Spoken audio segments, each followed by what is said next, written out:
Jesus' words are everywhere in Christianity, quoted, memorized, canonized. But when you slow down and actually listen to how Jesus talks about God, something feels off. The God Jesus refers to doesn't seem to behave like the God later theology insists on, and yet both exist in the same tradition, side by side. For nearly 2,000 years, this contradiction has remained unresolved, not hidden or erased, just quietly absorbed. So the question is, why? According to historians, that was not an accident. Modern scholars of early Christianity agree on one thing. Jesus did not leave behind a theology. He left behind sayings, parables, assumptions, and a way of speaking about God that made sense inside his world. Historians like James D.G. Dunn, Paula Fredrickson, and Bart Ehrman point out that Jesus spoke within an inherited Jewish framework. He assumed God rather than defined God. What comes later, doctrines, creeds, metaphysical clarity, comes from a different historical moment, answering different needs. This creates a strange situation. Christianity preserves Jesus' words with extreme care, but it builds a God concept those words no longer comfortably describe. This isn't about whether Jesus was divine. It's about why his language survived, even when its original reference point didn't.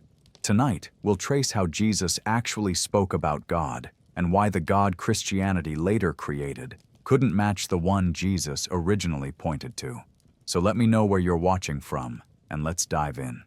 Picture yourself in 1st century Galilee. You're standing among a crowd listening to a traveling teacher. He's not a priest. He hasn't studied in Jerusalem's elite circles, but when he speaks about God, something about his tone feels different. Not revolutionary, not theological, familiar.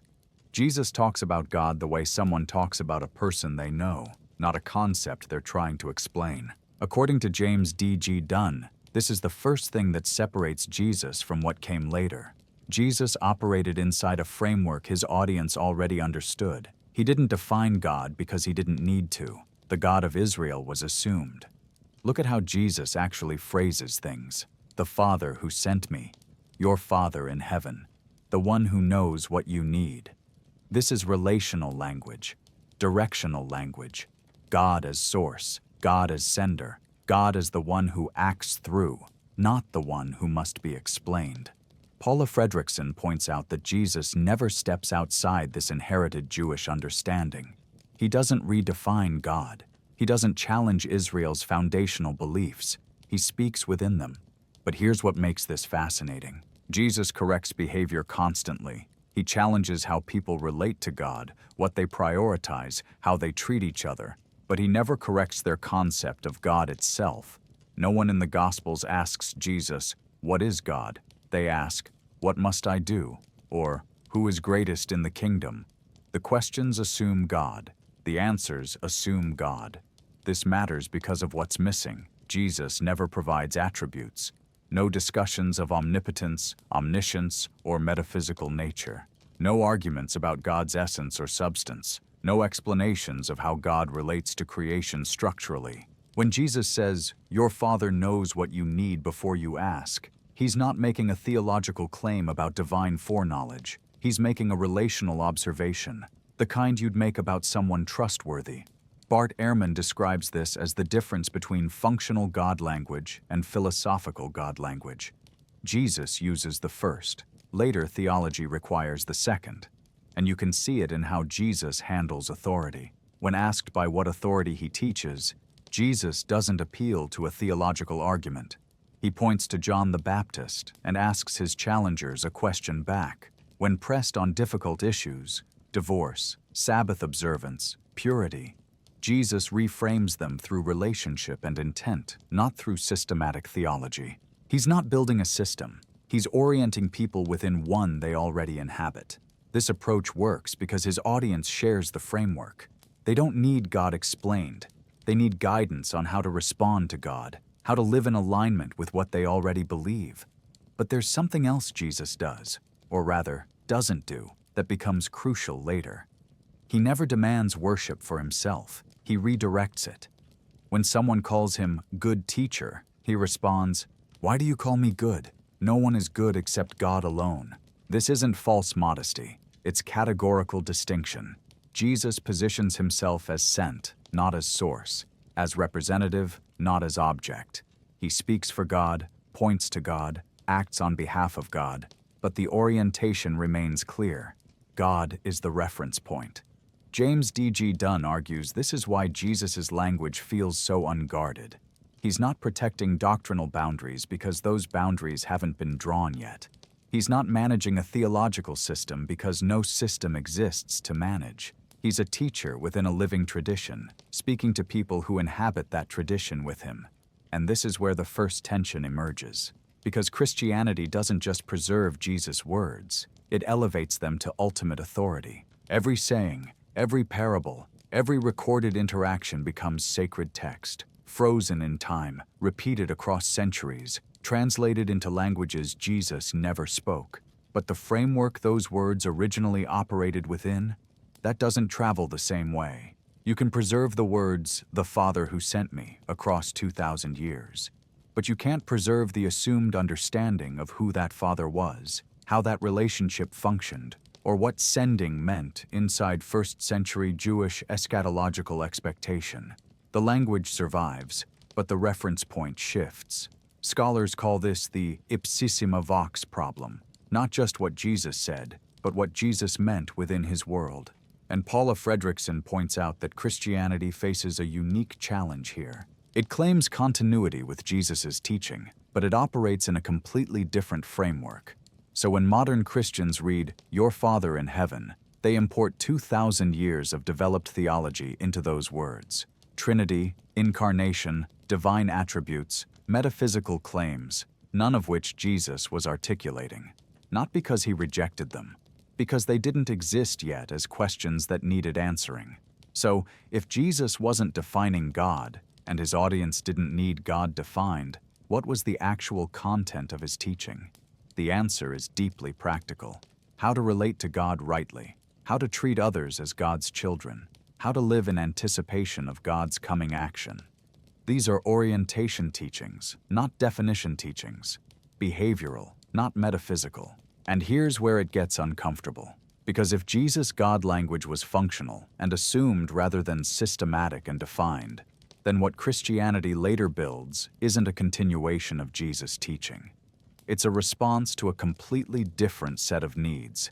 Needs Jesus never addressed, questions Jesus never answered, problems Jesus never tried to solve.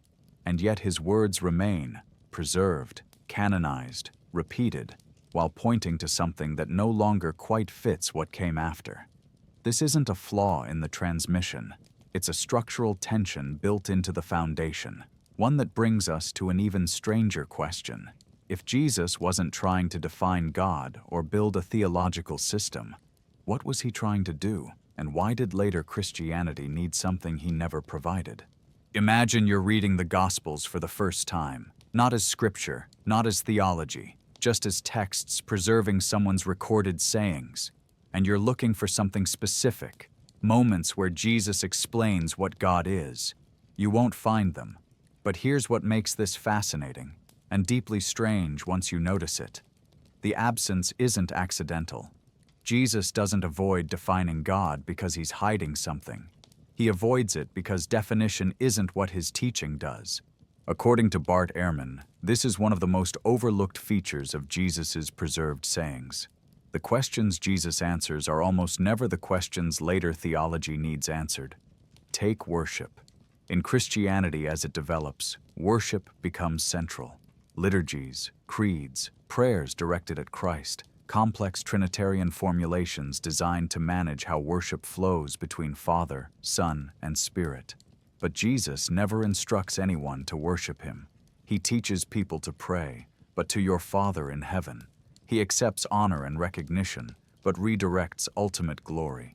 He receives people falling at his feet, but never establishes this as a requirement or practice. Paula Fredrickson points out this creates a noticeable gap.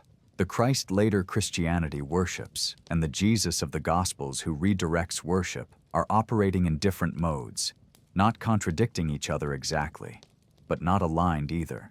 Then there's God's nature. Later theology becomes obsessed with this. Entire councils convened to debate whether Christ shares God's essence or is similar to it, whether the Spirit proceeds from the Father alone or from Father and Son, whether God is timeless, immaterial, impassible. These aren't minor questions in developed Christianity. They're foundational. But Jesus never touches them. He doesn't explain what God is made of, how God relates to time, whether God has parts or is simple. He doesn't philosophically defend God's goodness against the presence of suffering. He doesn't argue for God's existence or build metaphysical proofs. James D.G. Dunn describes this as the difference between covenantal monotheism and philosophical monotheism. Jesus operates in the first. Later, Christianity requires the second. Covenantal monotheism is relational. God as Israel's God, faithful to promises, active in history, the one who hears and responds. Philosophical monotheism is definitional. God as ultimate being, necessary existence, first cause, perfect in all attributes. Jesus uses the first language. Christianity builds on the second. And here's where the silence becomes revealing. Jesus never establishes institutions, no church structure, no ordained hierarchy, no system for managing authority after he's gone. He appoints followers, sends them out, gives them instructions, but nothing resembling organizational governance. Later, Christianity needs this desperately. Jesus doesn't provide it. He doesn't create rituals beyond the simplest shared meal. He doesn't write anything down. He doesn't establish methods for resolving doctrinal disputes or mechanisms for maintaining unity. This baffles historians because Christianity becomes, very quickly, an institution-heavy tradition. Bishops, councils, creeds, defined boundaries of acceptable belief, none of which Jesus architects. According to John Dominic Crossan, this isn't because Jesus died too soon to build institutions. It's because institution building wasn't part of what he was doing. He was teaching a way of living in relationship to God and others, not designing a structure for managing belief across centuries. But here's the most uncomfortable absence. Jesus never builds a theological system. He tells parables that don't resolve cleanly. He makes sayings that seem to contradict each other. He answers questions with questions. He pivots conversations in unexpected directions. This works beautifully as teaching. It works terribly as doctrine. You can't build a systematic theology from parables that refuse to pin down exact meanings. You can't create enforceable orthodoxy from sayings that operate through paradox and inversion. David Braca notes this tension. The texts Christianity elevates to ultimate authority resist the very thing Christianity needs them to do. They won't systematize, and Jesus never tries to make them. He doesn't provide definitions that would later help resolve disputes. He doesn't anticipate questions that would emerge and answer them in advance. He doesn't create frameworks that would allow his teaching to scale into a multi-continental institution. This creates a strange historical situation. Christianity claims perfect continuity with Jesus, but it does things Jesus never did and answers questions Jesus never addressed. Not as corruption, as adaptation to needs Jesus never faced. And scholars point out this forces a choice later generations don't explicitly make, but live with anyway. Either preserve Jesus' words exactly as they are, ambiguous, unsystematic, oriented toward a framework that no longer exists, or reinterpret them through new frameworks that meet new needs, stability, clarity, institutional coherence, even though those frameworks change what the words originally did. Christianity does both. It preserves the words with extreme fidelity. It interprets them through structures Jesus never built.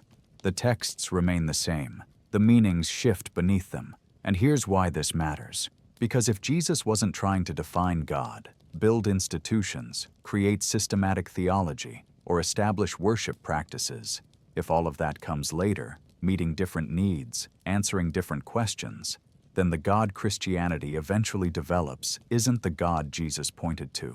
Not as deliberate replacement, as historical drift. The language stays the same. Father, kingdom, heaven. But what those words reference changes underneath. Jesus spoke about God within a living Jewish eschatological framework, addressing people who shared that framework, orienting them toward right relationship and anticipation. Christianity speaks about God within a Greco-Roman philosophical framework, addressing people across vastly different cultures, stabilizing doctrine across institutions. These aren't the same project. They can't be. And yet Jesus' words bridge them, unchanged in form, transformed in function. Which brings us to the next question, the one scholars find most revealing. If Jesus wasn't providing what Christianity later needed, what kind of God did Christianity need to develop? And why couldn't Jesus' language describe it? Picture the year 325. You're in Nicaea, a city in what's now Turkey. Around you, bishops from across the Roman Empire have gathered. They're not discussing parables or teachings. They're trying to resolve a question Jesus never answered. What exactly is Christ's relationship to God? Not spiritually, not relationally, metaphysically. And the stakes couldn't be higher. Because by this point, Christianity isn't a scattered movement of house churches sharing meals and teachings. It's becoming an imperial religion. The Emperor Constantine is watching. Unity matters. Clarity matters. Ambiguity is now a threat. According to Larry Hurtado, this moment reveals something crucial about how Christianity developed. The God Jesus pointed to, relational, assumed, contextual, couldn't scale into what the movement became. So Christianity built a different kind of God, not as betrayal, as necessity. The God Christianity needed had to be definable, not just knowable in relationship, but describable in precise language that could be written down, agreed upon, and enforced. Language that would mean the same thing in Alexandria and Antioch and Rome. Jesus used phrases like, "the Father who sent me," language that worked inside a shared Jewish framework, but collapsed outside it. How do you export Father to people who've never heard Jewish scriptures? What does kingdom of heaven mean to former pagans? Christianity needed definitions that transcended cultural context. So theologians turned to Greek philosophy. God became ultimate being, necessary existence, pure actuality. These weren't biblical phrases. They were philosophical tools that worked across cultures because they operated in abstract universals rather than particular traditions. Bart Ehrman points out this created a strange hybrid. Christianity kept Jesus' language but filled it with meanings Jesus never articulated. Father still appeared in prayers and creeds, but now it referenced the first person of a tri-personal Godhead, distinguished by relations of origin, sharing a single divine essence. Jesus never said this. The framework demanded it. Then there's centralization. The God Christianity developed had to function as the anchor of institutional authority, not just as source of teaching, but as the legitimizer of hierarchy, the enforcer of orthodoxy, the stable center around which everything else could be organized. Jesus spoke about God as the one who sends, who acts, who responds. Christianity needed God as the one who authorizes bishops, validates councils, determines correct belief. This shift is subtle, but profound. In Jesus' teaching, access to God is direct. You pray to your Father in heaven. You trust what God knows. You respond to what God asks. No mediating institution required. But as Elaine Pagels documents, Christianity develops precisely such mediation. By the 4th century, you access God through approved channels, ordained clergy, recognized scriptures, official interpretations. God becomes the top of a hierarchical structure rather than the direct reference point of individual relationship. Because this isn't just about control, it's about stability. A movement spreading across an empire, encompassing radically different cultures, facing persecution and internal disagreement, needs something unchanging to hold it together. Jesus' God language was flexible, contextual, oriented toward relationship. Institutional Christianity needed God language that was fixed, universal, enforceable. So the God Christianity built became increasingly transcendent, increasingly defined, increasingly distant from the immediacy of Jesus, your Father who knows what you need. God became the object of worship rather than the assumed context of relationship, and worship changed everything. According to Larry Hurtado, the development of Christ devotion created pressures Jesus' God language couldn't handle. If Christians were worshiping Christ, and they were very early, then Christ's relationship to God needed clarification, not for Jesus' sake, for the institutions. How do you worship Christ without abandoning monotheism? How do you pray to Christ while affirming one God? These questions demand philosophical precision Jesus never provided. So Christianity developed it. Trinity doctrine, hypostatic union, distinctions between essence and person, nature and will. All of it brilliant, all of it necessary, none of it from Jesus. Now here's the uncomfortable part. Once God becomes this, defined, transcendent, metaphysically precise, institutionally anchored, Jesus' original God language starts to malfunction. The Father who sent me assumes a distinction Christianity now has to carefully manage, so it doesn't sound like two separate gods. Your Father in heaven assumes an accessibility Christianity now mediates through structures Jesus never mentioned. The Father and I are one becomes a metaphysical claim that requires 7 centuries of councils to parse correctly. Jesus wasn't making metaphysical claims. Christianity needs him to have been, and scholars point out this creates a permanent tension. Christianity can't abandon Jesus' words. They're the foundation of everything, the legitimacy anchor, the connection to origin. But it can't use them the way Jesus did either. Because Jesus used them inside a framework that no longer exists, addressing needs Christianity no longer has, pointing to a God Christianity no longer requires. The God Christianity needed had to be philosophically defensible across cultures, institutionally stable across geography, doctrinally precise across time, hierarchically organized for governance. Jesus' God was relationally assumed within Judaism, contextually flexible in teaching, practically oriented toward behavior, directly accessible without mediation. These aren't the same God, not in function or how they're discussed, not in what they authorize or how they're approached. David Braca describes this as Christianity's generative contradiction. The tension between Jesus' God language and institutional God needs isn't a bug that gets fixed. It's the engine that drives theological development for 2,000 years. Every attempt to reconcile Jesus' words with developed doctrine generates new questions, new distinctions, new refinements. The process never ends because the tension is structural.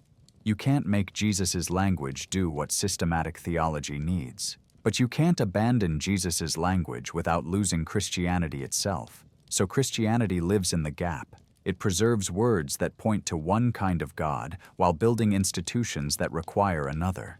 And here's what historians find most fascinating. This wasn't hidden.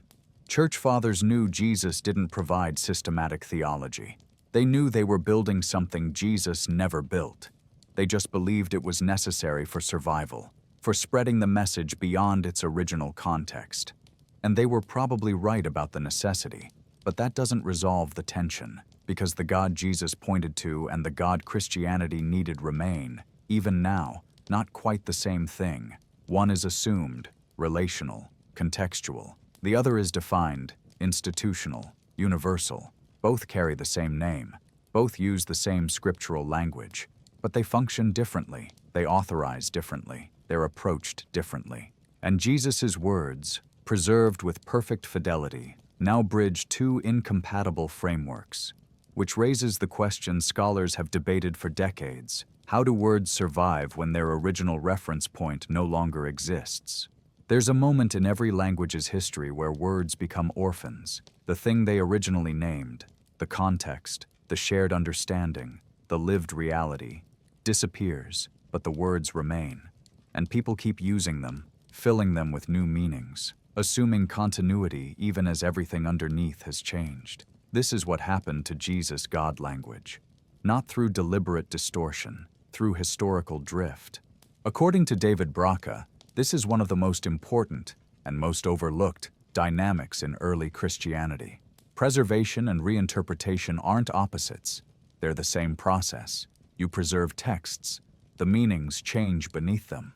Jesus said, "The Father who sent me." Those exact words appear in John's Gospel, translated into Greek, copied by scribes, read in churches from Antioch to Britain for 2,000 years. Perfect preservation. But what Father referenced in first-century Galilee and what it references after Nicaea aren't the same thing. In Jesus' context, Father activated a whole network of Jewish theological associations: covenant, chosen people, Israel's God, Abraham's descendants, the one who brought them out of Egypt. After Nicaea, Father refers to the first person of the Trinity, eternally begetting the Son, distinct in personhood but identical in essence. Same word, different freight. And Christianity never officially declared, "We're redefining what Jesus meant." It just quietly let the meanings shift underneath stable language. Paula Fredrickson calls this semantic drift under linguistic continuity. The words stay frozen in Scripture. The interpretive frameworks keep moving. But why preserve the words at all if they no longer describe what later Christianity needs? Because the words carry authority that nothing else can provide. Jesus' sayings are the foundation of Christian legitimacy. They're the connection to origin, the anchor of authenticity. Without them, Christianity becomes just another Greco-Roman philosophical school. With them, it's the culmination of God's revelation, so the words had to survive, exactly as they were, even if their original meanings couldn't travel the same way. James D.G. Dunn points out this creates a unique situation. Christianity becomes a religion of texts that no longer function the way they originally did, but must be treated as if they do, because admitting the disconnect would undermine the whole structure. If Jesus' Father isn't Christianity's Father, then what's the relationship? If Jesus' teaching doesn't answer later theological questions, what authority does it have over those questions? Christianity never officially answers this. It just proceeds as if continuity is obvious, and most of the time, it works. Because most believers don't read Jesus' words in their original context. They read them through layers of theological interpretation that have become invisible. When a modern Christian hears, "Your Father in heaven," they don't access first-century Jewish eschatology. They access whatever theological framework their tradition provides: Catholic, Protestant, Orthodox, Evangelical. The words feel ancient and unchanging. The meanings are contemporary and constructed. Bart Ehrman describes this as Christianity's interpretive cocoon. The texts are preserved, but they're always wrapped in layers of explanation that determine what they mean. And those layers change over time. Second-century Christians read Jesus through emerging Logos theology. Fourth-century Christians read him through Nicene orthodoxy. Medieval Christians read him through scholastic metaphysics. Modern Christians read him through whatever theological education, or lack of it, they've received. The text stays the same. The Jesus it reveals keeps shifting. But if meanings can shift this much while the words remain unchanged, what's actually being preserved? Not Jesus' original communication, not the framework his audience understood, the words themselves, as objects, as anchors. And this matters because it explains why Christianity can tolerate the tension we started with. The God Jesus talks about and the God Christianity worships don't align. But as long as Jesus' words remain in Scripture, the appearance of alignment holds. No one has to choose between them. The words bridge the gap. David Braca points out this is how tradition often works. Continuity isn't about preserving meanings.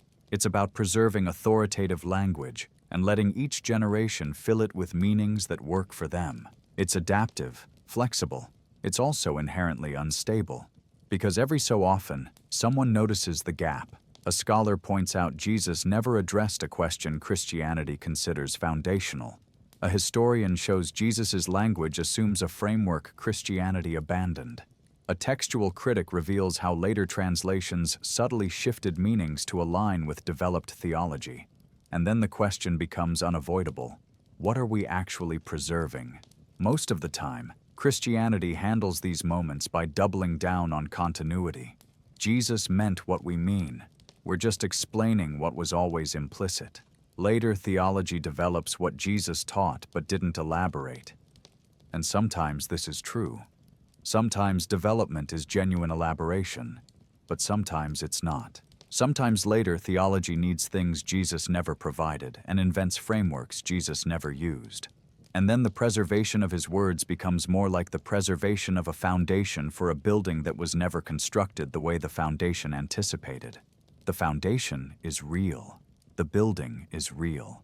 But they don't quite fit together. Elaine Pagels documents how this played out in early Christianity. Different groups all claimed Jesus' words supported their interpretation. All preserved the same texts. All insisted on continuity. But their gods, the gods they claimed Jesus revealed, were radically different. Eventually, one interpretation won. Not because it was more faithful to Jesus' original meaning, because it became institutionally dominant, and that dominant interpretation became what Jesus meant. And here's what historians find endlessly fascinating. This process isn't unique to Christianity. Every tradition that preserves ancient texts faces it. But Christianity's claim is unique, because Christianity doesn't just preserve Jesus' words as interesting historical texts. It claims they're divinely inspired, inerrant, unchanging truth, which makes the semantic drift underneath them not just interesting, theologically problematic. If the words are perfect but their meanings have shifted, where does authority actually lie? In the text? In the interpretation? In the institution that determines which interpretation is correct? Christianity never resolves this question. It just lives with it, preserving words whose original reference points vanished centuries ago, filling them with meanings those words never originally carried, insisting on continuity even as everything underneath keeps changing. And somehow, it works. Well enough that most believers never notice the gap until someone points it out. Which brings us to the deeper question historians have been asking for decades. If Jesus' words survived this much transformation, what was Jesus actually trying to do, and why did it prove so incompatible with what came after? There's a distinction scholars of early Christianity keep coming back to. Jesus was a teacher. Christianity became a theology, and these aren't the same thing, not just in scale or scope, in fundamental nature. According to John Dominic Crossan, Jesus operated as what ancient Mediterranean cultures called a wisdom teacher, someone who used parables, aphorisms, provocative questions, and behavioral challenges to reorient how people saw the world. Not someone building a system, someone showing a way, and wisdom teaching has particular characteristics. It's paradoxical, it inverts expectations, it operates through indirection rather than definition. It trusts listeners to wrestle with meanings rather than receiving packaged conclusions. You can see this in everything Jesus does. The last will be first. Those who lose their life will find it. Let the dead bury their own dead.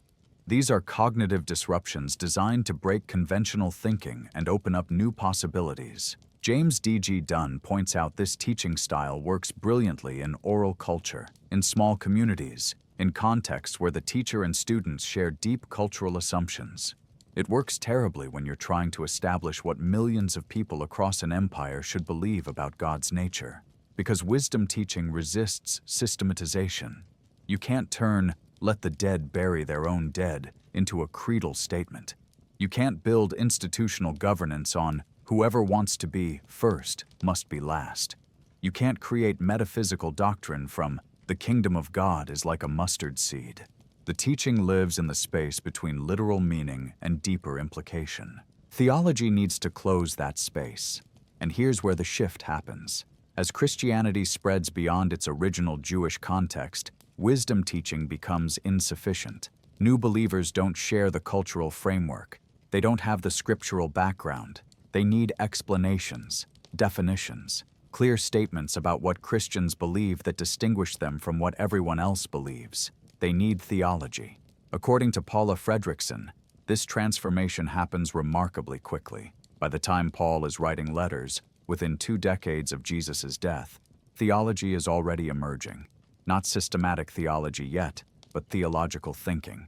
Questions about Christ's relationship to God, about salvation, about law and grace, about who belongs and how they belong. Jesus didn't answer these questions. The movement immediately faced them, and the answers couldn't come from more parables. They had to come from developed frameworks that could be taught, defended, and spread. So early Christian thinkers turned to theology, and theology does something fundamentally different than teaching. Teaching orients, theology defines. Teaching provokes, theology establishes. Teaching invites interpretation. Theology controls it. Both are valuable and serve purposes, but they're not compatible modes. Bart Ehrman describes this as the difference between a movement organized around a person and a religion organized around doctrines about that person. Jesus organized his followers around himself as teacher. They listened, followed, questioned, tried to live differently based on what he showed them. Christianity organized itself around doctrines about Jesus, what he was, what he did, what his death meant, how he related to God. And those doctrines required precision Jesus never provided. Consider the question of Jesus' divinity. Did Jesus think he was God? Was he claiming divine status? How does his sonship relate to God's fatherhood? These questions are central to Christian theology. Jesus' recorded sayings don't clearly answer them. He says, "The Father and I are one." He also says, "The Father is greater than I." He accepts worship-like honor. He redirects glory to God alone. For wisdom teaching, this ambiguity works. It creates productive tension, invites reflection, resists easy categorization. For theology, it's a crisis. Because theology needs to know, is Christ divine or not? And if divine, how? And if human, how? And if both, what does that mean about God? David Braca points out this creates a permanent asymmetry. Christianity grounds its authority in Jesus, but Jesus didn't provide what Christianity needs to function. So Christianity builds theology and then projects it backwards, claiming Jesus must have meant what later doctrine explicitly states. But the texts don't quite cooperate, because Jesus' teachings remain stubbornly resistant to systematic interpretation. They generate multiple meanings. They work through paradox. They refuse to resolve cleanly. And here's what scholars find most revealing. Christianity never officially stops being a teaching tradition. It still has preachers, spiritual directors, wisdom literature, parables, moral guidance.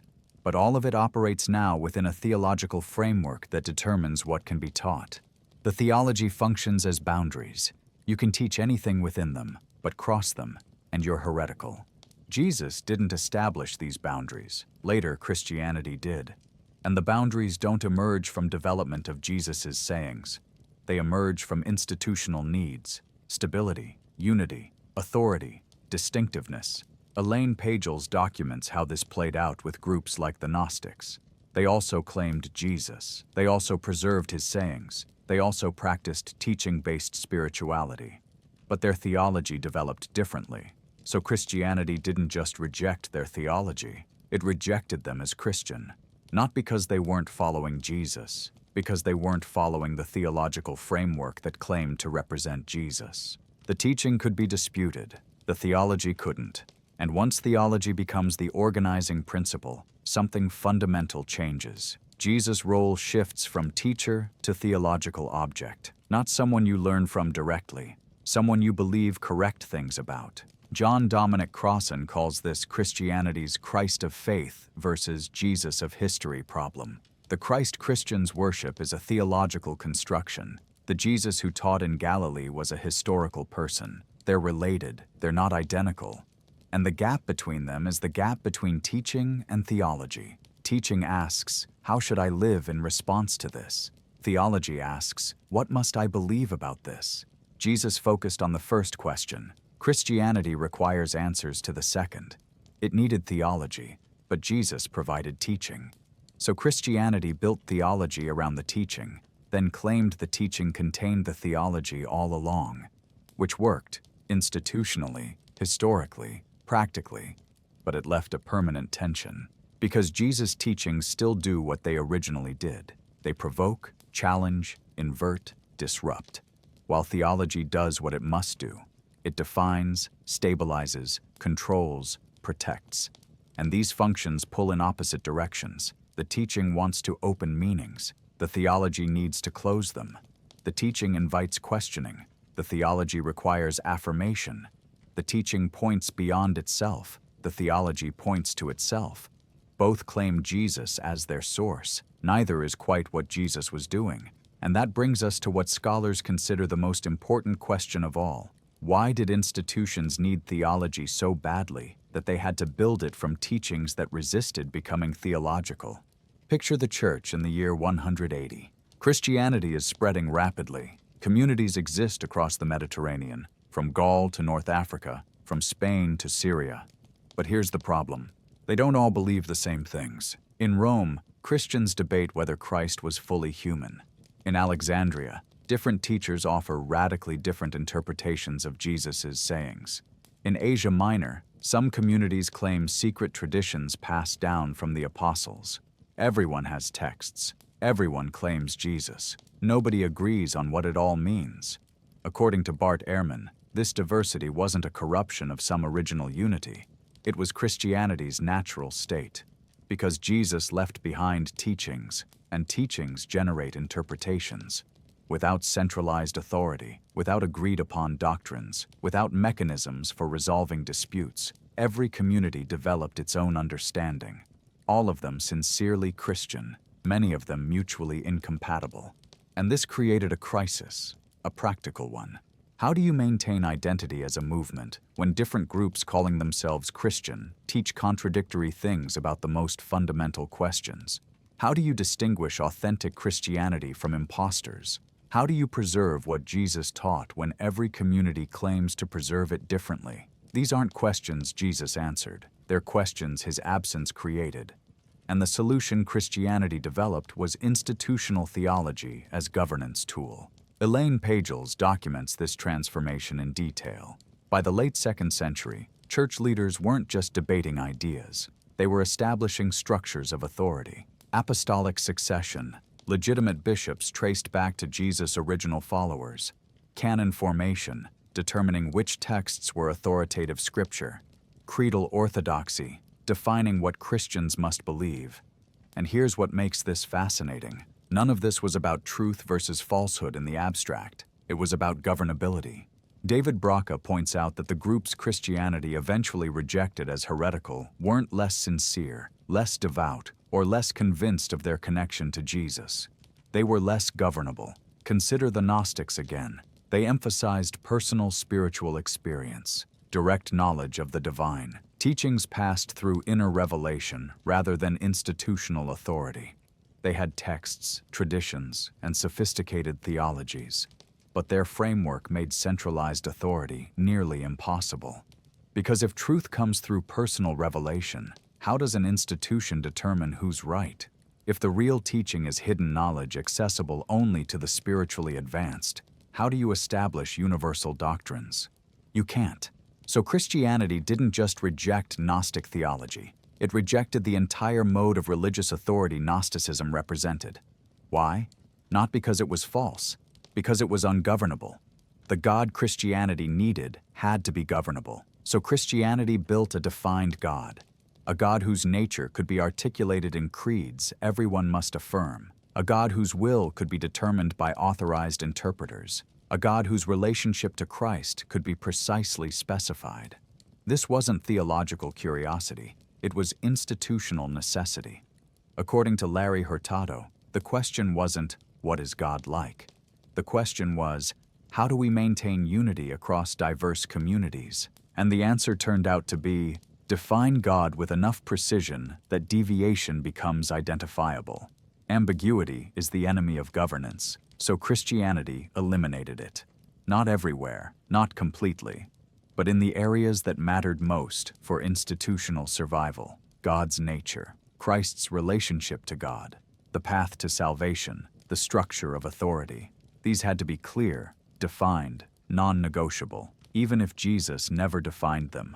Bart Ehrman calls this the reduction of diversity to orthodoxy. What was once a spectrum of legitimate Christian belief became a binary, orthodox or heretical. And the binary wasn't determined by what Jesus taught. It was determined by what the dominant institutional structure needed. The two overlapped significantly. They weren't identical, and here's where the structural tension becomes unavoidable. These aren't flaws just in Christianity. They're structural tensions built into trying to institutionalize a teaching tradition. Every institutionalized teaching tradition faces them.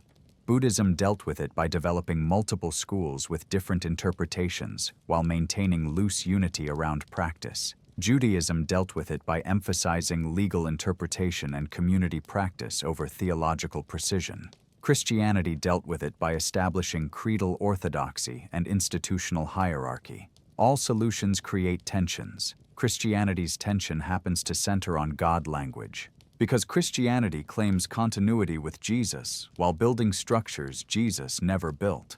And scholars point out this explains why certain theological developments became non-negotiable while others remained flexible. You could debate predestination for centuries. You could disagree about church governance. You could develop different understandings of sacraments. But you couldn't question the Trinity. You couldn't deny Christ's divinity. You couldn't propose alternative understandings of God's nature, because these were foundational to institutional identity. The Trinity doctrine doesn't emerge from systematic study of Jesus' sayings. It emerges from trying to worship Christ while maintaining monotheism. That's an institutional problem, not a textual one. But once it's solved institutionally, it becomes theologically mandatory, and Jesus' words, which never address the question, get reinterpreted as if they did. David Braca describes this as retrospective orthodoxy. Later developments get projected backwards onto earlier texts, creating the appearance that Christianity always believed what it came to believe. But the texts themselves don't support this. They support multiple readings, multiple frameworks, multiple understandings. It's the institutional process that narrows them to one. The process isn't hidden. Church fathers explicitly discuss building unity, establishing boundaries, determining authority. They're remarkably open about it. What they claim, though, is that they're preserving what was always true, not inventing new frameworks, clarifying existing ones, not changing meanings, articulating what Jesus implied. And maybe sometimes that's accurate, but often it's not. Often later, theology needs things Jesus never provided and solves problems Jesus never faced. And the institutional solution is to claim continuity anyway. If Christianity built something Jesus didn't build, why does Jesus' authority matter? If later theology goes beyond Jesus' teaching, whose theology is it? These are dangerous questions for institutions. So institutions don't ask them. They proceed as if the continuity is obvious, and anyone who questions it is dangerous. Elaine Pagels shows this pattern repeating through early Christianity. Every time a group raises questions about standard interpretations, they're not engaged with intellectually. They're excluded institutionally. Their texts are destroyed. Their ideas are labeled heretical. Their existence is gradually erased from official memory, not because they were wrong, because they threatened stability. And here's the conclusion scholars keep reaching. The tension between Jesus' God language and Christianity's God concept isn't a mistake someone made. It's structural, built into the difference between teaching and institution, between ambiguity and governance, between inherited framework and universal system. Jesus operated in the first mode. Christianity required the second. The God Christianity built reflects institutional needs more than Jesus' teaching, and Christianity lives with this tension because resolving it would require choosing between Jesus and institution. That choice would tear Christianity apart. So instead, it lives in the gap. Which brings us to the final question. If Christianity chose institution over alignment with Jesus' original framework, what was displaced in the process?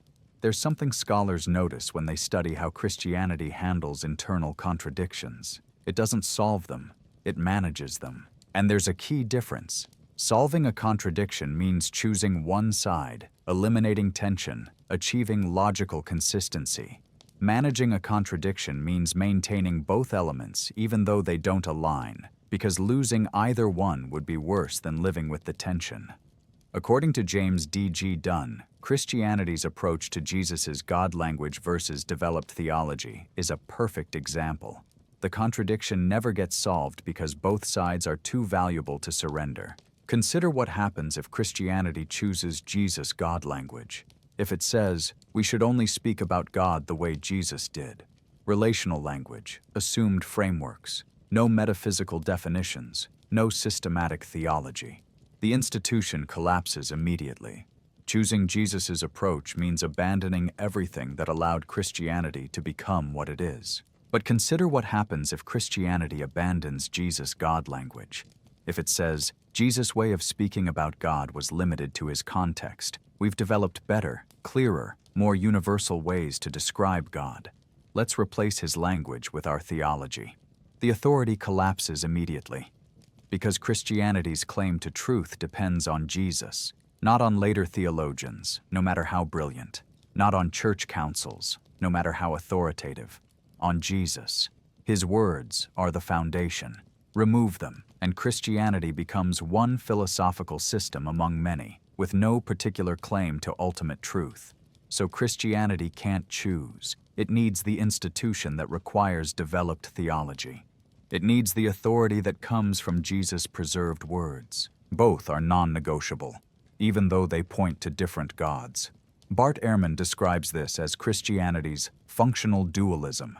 In practice, Christianity operates with two God concepts simultaneously: the Jesus God, relational, immediate, assumed, accessed through teaching and relationship; the church God, defined, mediated, systematic, accessed through institution and doctrine. Different God concepts, same tradition.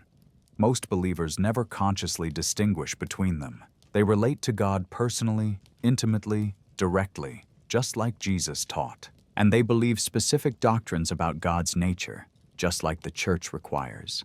The two coexist in practice even though they diverge in theory. But every so often, the tension surfaces. A theologian notices Jesus never said what doctrine claims he said. A historian shows the development happened later, meeting different needs. A biblical scholar points out the disconnect between text and interpretation. And then Christianity faces a moment of potential crisis. How does it respond? According to David Braca, the response follows a consistent pattern. First, affirm continuity. Jesus taught what we believe, even if not in these exact words.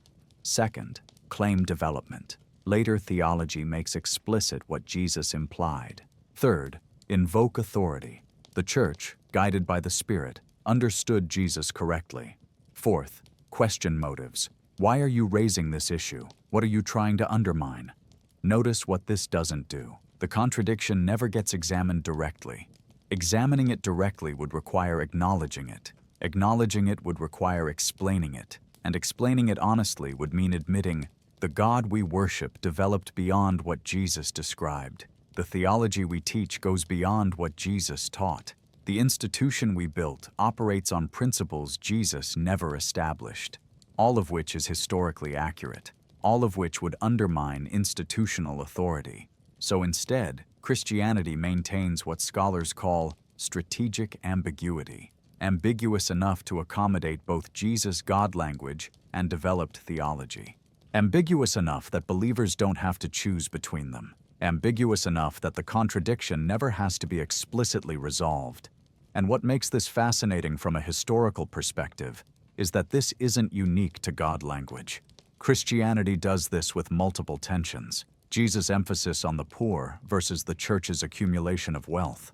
Jesus' anti-hierarchical teaching versus Christianity's hierarchical structure. Jesus' focus on this worldly justice versus Christianity's focus on afterlife salvation. Every one of these involves similar dynamics. Jesus taught one thing. Christianity needed another. Both get preserved. Neither gets resolved. The contradictions become load-bearing. Remove them, and the whole structure shifts. So they're carefully maintained, never examined too directly, always managed rather than solved. But God language is special, because it's the most foundational contradiction. Jesus' ethics get read through theological frameworks Jesus never used. Jesus' parables get interpreted through doctrines Jesus never taught. Jesus' challenges to authority get channeled through institutions Jesus never built. The God language contradiction isn't one problem among many. It's the generative tension that shapes everything else. A resolved contradiction would freeze the tradition. An acknowledged contradiction would split it. A managed contradiction, never quite resolved, never quite acknowledged, keeps it moving forward. And here's the conclusion historians keep reaching. Keeping both sides in tension while building a tradition that needs both was the goal. And it worked. Christianity became the largest religion in human history while maintaining a God concept that doesn't quite match its founder's God language. Not despite the contradiction, through the contradiction. Because the contradiction creates space. Space for personal relationship and institutional structure. Space for mystical experience and doctrinal clarity. Space for Jesus' teaching and theological development. All held together by never looking too directly at how they don't quite fit. The question isn't why the contradiction exists.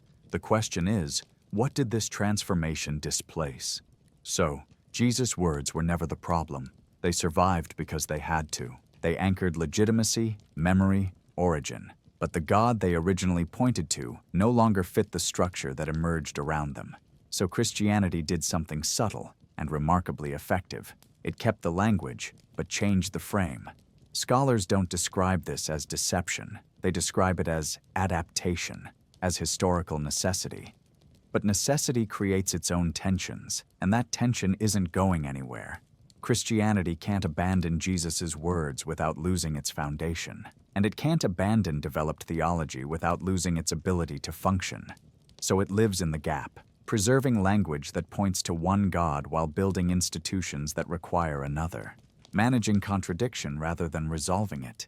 And somehow, for 2,000 years, it's worked. But if Jesus' God language was set aside for what institutions needed, then there's a question scholars have begun asking with increasing urgency. What was that original framework? What did Jesus' Father reference before theology redefined it?